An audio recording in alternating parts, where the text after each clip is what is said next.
What's going on, my good people? Mike Hidalgo here. Thank you for joining me on another FCP Euro DIY. Today we are working on our 2021 Volkswagen Atlas.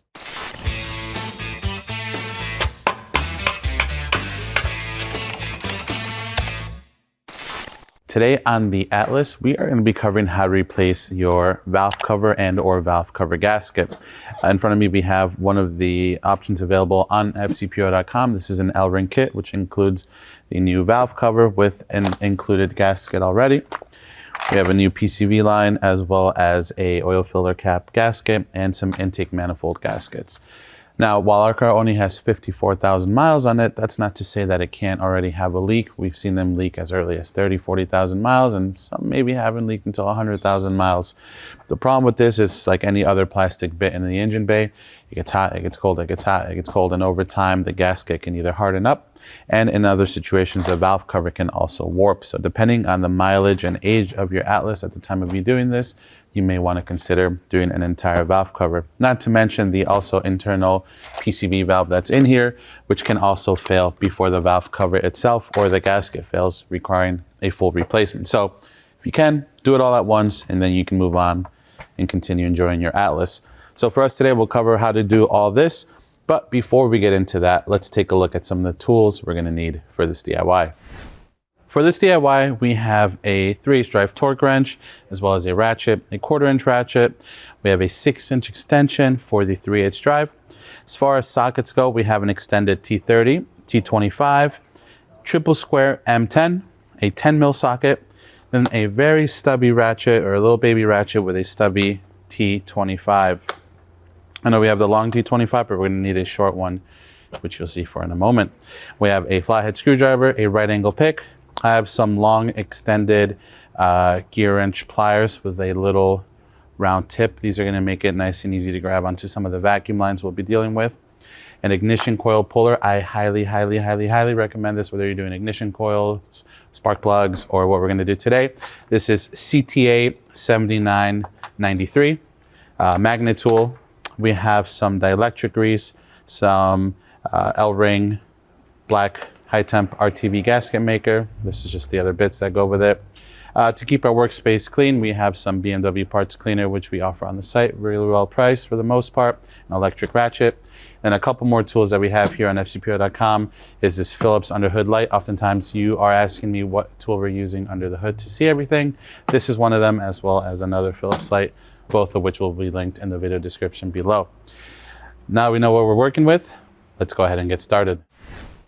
All right, so we have a couple bits to get out of our way before we can take off our manifold. The first thing that we're gonna work on is this piece of cover / ducting here that feeds into our air box, which we will then follow with getting rid of our air box and so on and so forth. We'll just continue working our way down. So we'll start with the 2 torque screws on either side of this front piece right here. So we'll take our T25 bit. I'm just using the extended one. You can also use a shorty with an extension, and we're going to zap this out. All right, with that off, we can pop this baby out of the way, and then this just keys in to the lower portion of our airbox.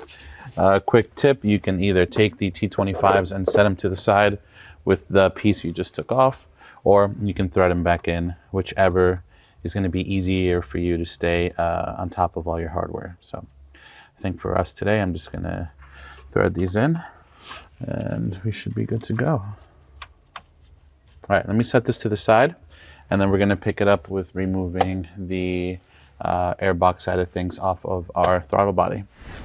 Next, we're just going to take a small flathead. You can also just use your finger to unlock the lock. Sometimes they can be a little bit stuck, so you can push them from the front and then get them out that way. Press on the gray tab to release the connector to our sensor, like so. We're just going to tuck that back towards the firewall. We're going to take our flathead and work on getting the clamp off of our throttle body. And then with that, we can disconnect our airbox. And then it's up to you if you want to take the T25s off of the top half of the airbox and just get the lid off, or if you want to pull the whole thing. If you decide to pull the whole thing, you can just kind of grab the box and lift up. And there's just 3 rubber grommets that hold it in place. One more on this side. There we go. I keep popping them back into the rubber grommets as I lift it. We'll just pop that up. We have 1, 2, and 3 rubber grommets. So we're gonna set this baby to the side and then continue on. All right, next we're gonna tackle a couple electrical connectors, one going through our throttle body actuator, one going to our PCV line, and then we'll also remove the PCV line while we're at it, and then we'll work our way back and then forward. So, 2 electrical connectors first. These are your standard Volkswagen type connectors, the ones everybody knows to love. You can work at it pressing in this tab. I just like to use a small pick, get at it from the front to release the little locking tab and slide it back. We're gonna drop that baby down below, and we'll do the same thing to the throttle body. Just get under there, release the little locking tab, and pop that baby off. We're gonna work on disconnecting our PCV line now. Like I mentioned, there is a ridged part up top and one at the bottom. Those are gonna be your pinch points. Then you're gonna pull back. Sometimes you can use a little flathead or pick to help you release the little tabs in there. But with that, that's gonna give us room to get our extended T30 through the top and bottom to get those 2 bolts off. Just make sure you hang on to the T30s so that we can reuse them again. We're just gonna zap these babies out using our extended T30 on the electric ratchet. And then we can pull this baby out of the way. It's a little bit angled, totally normal. I'm gonna set this to the side with the hardware for now, or we can put the hardware into our new one, or we can throw it into the manifold, whatever you like. So we'll put this one to the side now, and we're gonna move on to a couple vacuum lines on the back. All right, next we're gonna release this vacuum line that runs to the back of our manifold, right behind the throttle body. You're just gonna push down on this little clip right here to release the line and pull it back. With that undone, we can just fold it over out of our way. That leaves us another vacuum line, which goes to our brake booster. This one is just a press fit, so you can grab it and just give it a couple wiggles and pop that off with the grommet. I'm gonna throw the grommet onto the line like so. Just be mindful, this one does have an electrical connector going to it, so you don't wanna pull it too far, but we'll set it off to the side like so. That's gonna give us access to the M10 triple square bolt, which is right here. So let's work on that one next. All right, that's gonna hang out there. And that's gonna help release this manifold a bit more. All right, with this undone for now, we can always come back to make sure we didn't miss anything. We're gonna move on to the 2 T30s right up top here. With those 2 done, we're gonna work our way down to our ignition coils. This little beauty cover just lifts up towards the front of the engine. You can use a little small pick if some of these tabs are being stubborn, which they are on this one. I don't want to break it. So I'm just going to reach from underneath and kind of push out the plastic a bit if possible and pop this baby and set it to the side. Using our same pick, we're going to take this moment to disconnect all of our ignition coils. If you've watched our DIY, we use a right angle pick like this, just how we did on the 2 sensors over here, to get underneath the locking tab and then pop the connectors out. Just makes it a whole lot easier to do. So just to show you a better picture, if you've not watched that video, what we're doing is we're going in with the pick and we're pushing in on this tab from underneath, and that's gonna release the lock up against the ignition coil, and then it allows us to pop it up.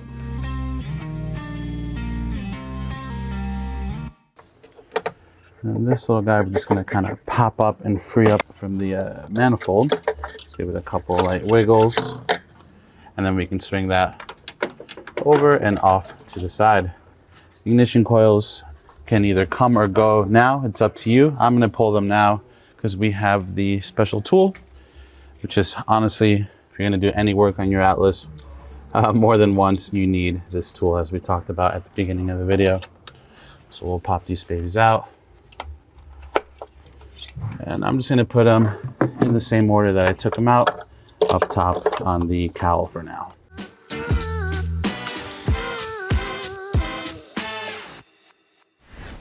We have the T30s up top to get to, but before we do those, we have a dipstick up front that we need to unbolt from the manifold, and maybe a solenoid or vacuum line. So come on a little bit closer, we'll take care of the dipstick first and go from there. So we have a T25 right here holding the aluminum dipstick to the manifold. So using the little stubby, we're going to get in here. We have 5 T30s left up top, so let's zap those out. We have one vacuum line here that's hanging us up that goes into this little valve at the bottom of the intake manifold. So we're going to pop that off, and then we should be able to pull our manifold off. All right, go in with our pliers. All right, with the vacuum line detached, we're going to pull up our manifold, and then we're going to go basically against the dipstick, pushing the dipstick towards the fan and just keeping the pressure towards the front. Once we clear the bottom half of the manifold, then we can pull out the whole thing, because what's going to hang you up is this guy right here. You don't want to break it, and if you do break it, there'll be a part number in the video description below for you as well, because these things are plastic and little accidents like that can happen. All right, we're going to set this baby off to the side and continue on with our intake valve cover replacement. Before we go any further, we're going to plug up our bottom half of runners going into our block. You can just use some shop towel. It's just good practice. Do I think we're actually going to drop anything in there? More than likely not, but it doesn't hurt to use a couple sheets of shop towel and just keep ourselves from having to do more work later on. With that, we have a fuel line up here that's going to be in our way. There's a little bracket that holds down a few of these bits with 2 T30s. We can probably weasel behind the hard line here to get those out. And then this is about as much room as we're going to get from it. This is a short rubber line, but enough to weasel our valve cover out of the way. All right. Now, while you may be able to work around this harness and the 2 little metal tabs, there's only 2 T30s holding in this line. We have one right up here and one right here above the vacuum pump. So we're just going to zap those out so we can push this back and not have to fight getting our valve cover in and out. With that done, my good people, we are pretty much ready to pull this valve cover. I am going to just pick up some of this big debris with a towel. You can vacuum it up too. And then I'm going to brake clean the edges. I have a little bit of debris here on the sealing surface, or not sealing surface, but the front of the block that I want to clean up. So I'll just go around it, give it a couple spritz, and then we'll grab our 10 mil and blast off all the hardware.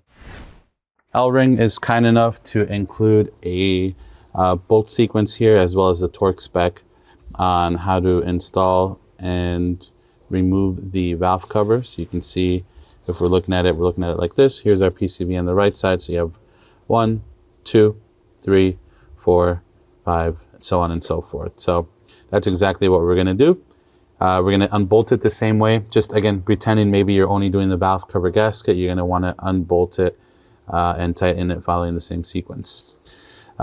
Because we are replacing this, if I wasn't doing the DIY with you good people, I would probably just zap it out. But again, we're trying to follow the order, so we'll follow it as the manufacturer intends.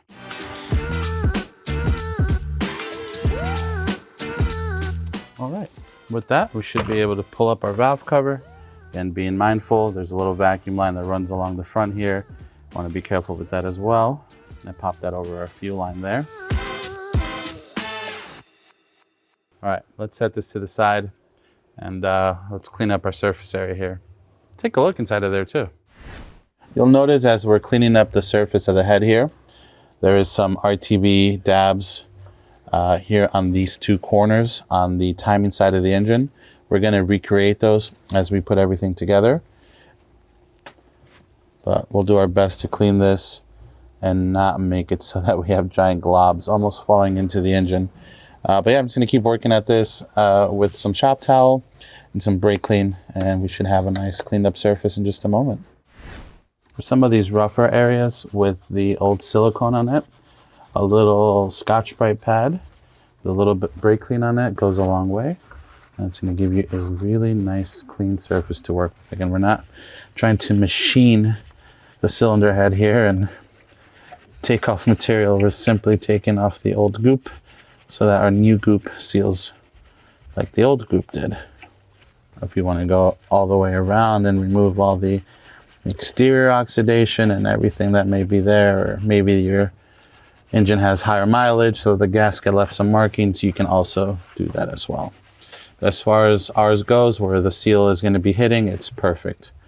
All right, with that, let's grab our RTV, our sealant, our gasket maker, and we'll show you how to dab up these little moons here. And there was a little bit on the timing cover, but that was more from the front side of it being smushed up. So let's do it now.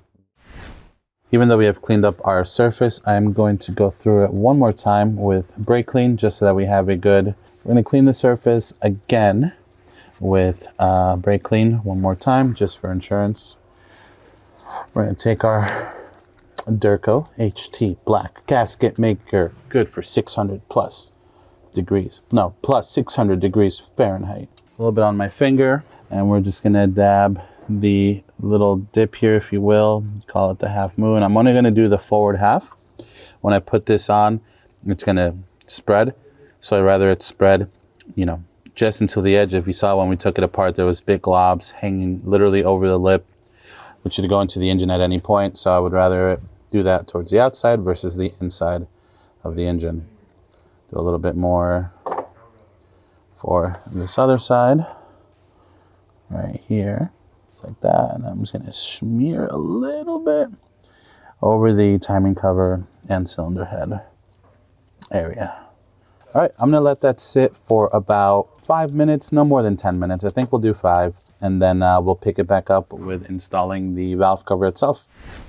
It's time to put our new valve cover on. Again, the L-ring unit comes with a new gasket already, but let's say you're just doing the gaskets on your own, then you would peel off the old ones. They might be a little bit harder to take off than this one right here, because this one's nice and fresh. And then they just key in, you would key it back in, and then your bolt on the other side has a little rubber grommet, and those like to hug the edges of your gasket here, so it kind of helps keep your hardware from falling out, and also allows you to know that the gasket is fully seated. We're going to feed this baby in, and pushing this out of our way, trying to make sure that the gasket does not lift off from that end, and then coming down gently on our RTV surface here. Take a look around. I see the gasket there. It looks beautiful. I can see the sealing gaskets here in the middle. All of them are in place. And it just doesn't hurt to take a moment. Sometimes you can use an inspection mirror and just work your way around to make sure it all looks good. With that nice and situated, we will now follow the torque sequence, or the tightening down sequence. You can just kind of get them started by hand first if you'd like, but then we'll grab our 10 mil socket and snug them up in order. So let me grab that next, and we'll pick it back up in a moment. For the peanuts in the back, we're going to set our torque wrench to 10 Newton meters and tighten them down in the correct sequence until we have this baby snugged down. All right, valve cover is snug. Let's get our oil cap back in just to seal up the engine, and then we'll go from there. We're going to pop the old sealing gasket from our cap. We have a new one that's included. Now we have a couple T30s to resecure this fuel line and harness. And then we have a few more Torx for these two right here. And then from there, we'll pick it up with some intake manifold gaskets. Now let's swap out the two intake manifold gaskets down here. We have two larger ones. These only go in one way. You can see the channeled end, if you will, is facing up towards us, meaning that the smooth side is going to go in towards the runner. There's also a little notch on them, like an alignment notch. So that's facing the engine, which you can see right up here. So we'll just be sure to take these out and put the new ones in exactly as the old ones came out.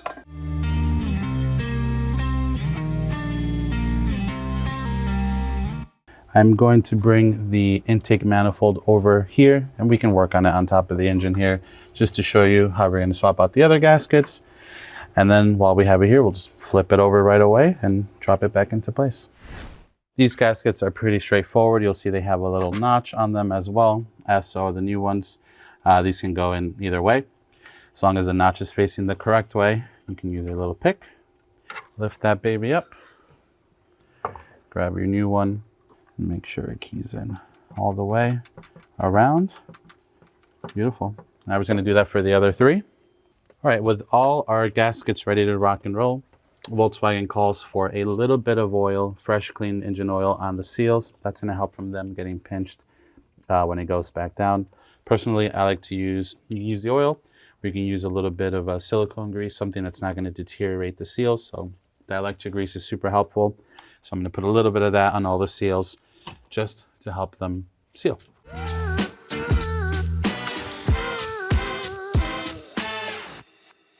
Making sure that this little flapper baby doesn't get damaged on the way back in. We're going to be pushing this manifold up against our dipstick pretty much just until we clear the bottom portion of the runners,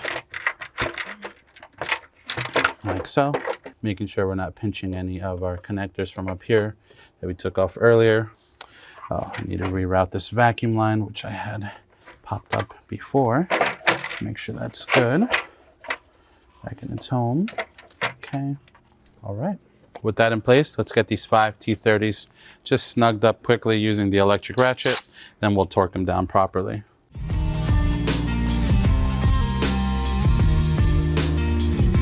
All right, now we'll switch to the torque wrench, set to 10 Newton meters. Same way, work our way from the middle out. With that, we'll continue in the reverse order. Let's get our vacuum line hooked back up. We'll get our solenoid hooked back up and then our dipstick. Little baby dab of silicone on the end of that vacuum line. It's gonna help this baby go back in its home. So naturally it would have been super tight to get it back on. A little bit of grease. Again, the tiniest thought of it. It's gonna go a long way. Next, I'm gonna slide this solenoid back into place. This is probably one of the ones that I would argue wasn't really in the way. You could probably live with it, but also was it not in the way because we moved it out of the way? We'll never know. I'm gonna push from underneath it with the screwdriver. There we go. And now let's get our dipstick situated. So one more T25, that's gonna go right in here, holding our dipstick to the intake manifold. I'm gonna get it, see if I can catch a thread by hand first, and then we'll get the T25 in there.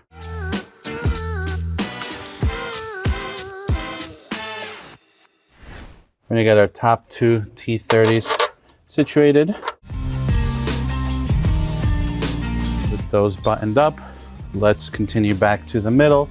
Let's get our ignition coils in place, and then we will get our harness back over. So I just still have these up here exactly how I took them out. Now, it's never a bad idea to just kind of double check your work, make sure that these are facing the correct orientation before they go in, as they only go in one way. Okay, it's gonna be a little bit tight. They're going into new seals. We're gonna get this little tray, 3 little dowels underneath it, lined up into the intake manifold. They're just kind of like expanding rivets. And we'll use the plug to make sure we have driven these all the way down. Okay, beautiful. We can get the little beauty cover back over. All right. Now with that, we're gonna continue on with the little EGR hose or breather hose. So let's get that baby in here. Again, we have a new one that comes with our valve cover kit. I'm gonna put the smallest thought of silicone grease on the inside of our new valve cover here by the PCV, just to help that O-ring seal. I don't want it to pinch and then cause a leak. The tiniest amount of that electric grease isn't gonna hurt anything. Eventually it'll be replaced with oil. All right, T30. While I have you here, we can go ahead and plug in The throttle body, beautiful. Now let's get our vacuum lines and our triple square bolt situated in the back. We're gonna get our M10 back in by hand.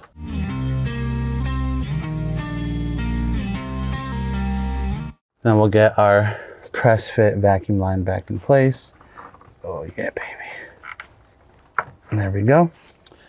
And we'll swing this baby back over, clip that in, self-clipping, beautiful.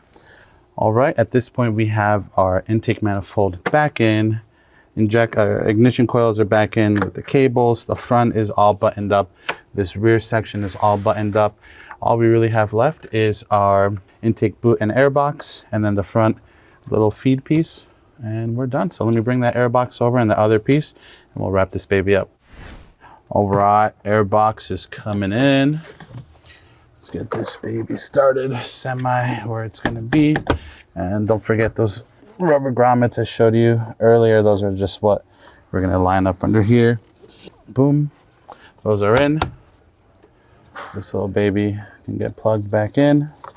Make sure your gray lock pin is undone first. Push it in from the back and then push in the gray tab to lock it in. Flathead screwdriver to snug up that clamp. Now we have the two T25s up front.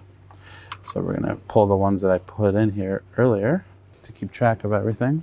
Get this baby back in.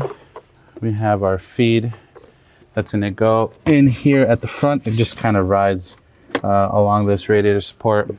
This lower piece is the one that keys into this little rubber opening here on the airbox. Pretty straightforward, nothing special.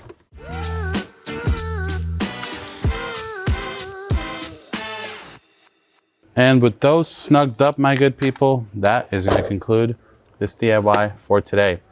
Overall, a pretty straightforward job on the Atlas. Again, plenty of room to work with. The hardest thing, genuinely, was the T25 for the dipstick tube. Everything else was super simple and easy to get to. So even if this is your first time getting into your Atlas, or you just want to do preventative maintenance and you haven't done this before, you will have no problem following these steps. If you like this video, give it a thumbs up. Any questions or comments, comment section below. If you want to see more like these, subscribe. You know the good deals.